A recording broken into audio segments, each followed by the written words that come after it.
You are watching हमारा सहायक। I am pastor Sumit. खुदावंद का धन्यवाद करके और आशा है कि आप सब मसीह यीशु में सुरक्षित हैं। बहुतायत का परमेश्वर आपको और भी भरपूरी दे।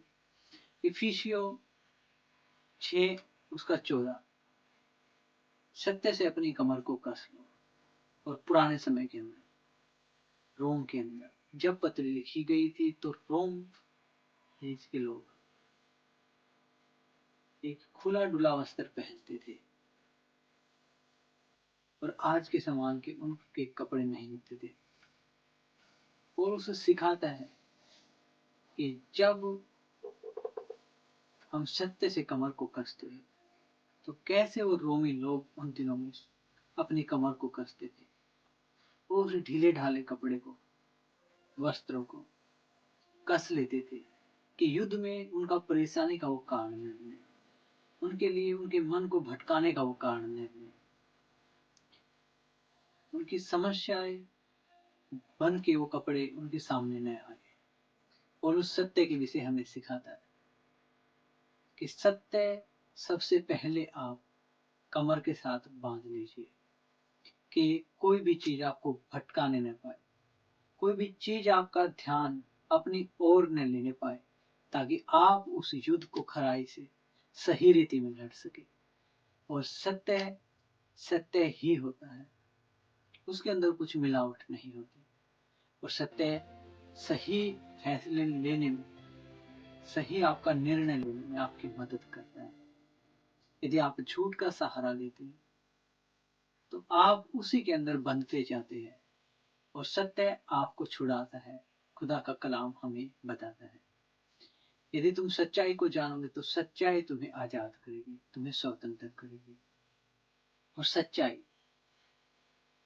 खुदा के वचन में हमें काफी चीजें सीखने को मिलती हैं। यदि आप किसी मनुष्य से कहते हैं कि जा प्रभु तेरी मदद करे, और सचमुच यदि उसको मदद की जरूरत है और आप उसकी मदद नहीं करते हैं तो आप सत्य को ठुकराते हैं। उसे मदद की जरूरत है, आप उसकी मदद कीजिए। परमेश्वर के वचन जो आपसे बातें करते हैं, आपको जिस चीज के विषय कहते हैं, वो हाँ या ना आपको मानना है। अगर परमेश्वर का वचन आपको मना करता है किसी कार्य को लेकर के कि आपको नहीं करना है, फिर आप बोलते हो कि प्रभु ये चाहता है और आप उसको जबरदस्ती करते हो, ये सत्य नहीं है। या ये चीज कि जब परमेश्वर का वचन आपसे कुछ बातों को मानने की और कुछ कामों को करने की कहता है और आप यदि उन बातों को नहीं सुनते, नहीं मानते हैं और फिर कहते कि ये परमेश्वर की इच्छा नहीं है, ये सत्य नहीं है। आप ध्यान दीजिए परमेश्वर की हर एक वाणी के ऊपर, उसके हर एक वचन के ऊपर, और पूरी रीति में उस सत्य को जांचें। जिस चीज की यदि किसी को आवश्यकता है, आप प्रार्थना करके उसे न बोले। यदि आप दे सकते हैं, आप उसकी मदद कर सकते हैं, तो आप अवश्य करें। प्रभु ने आपको उसके पास भेजा, आपको ब्लेसिंग दी है, तो आप उसकी सहायता भी कीजिए।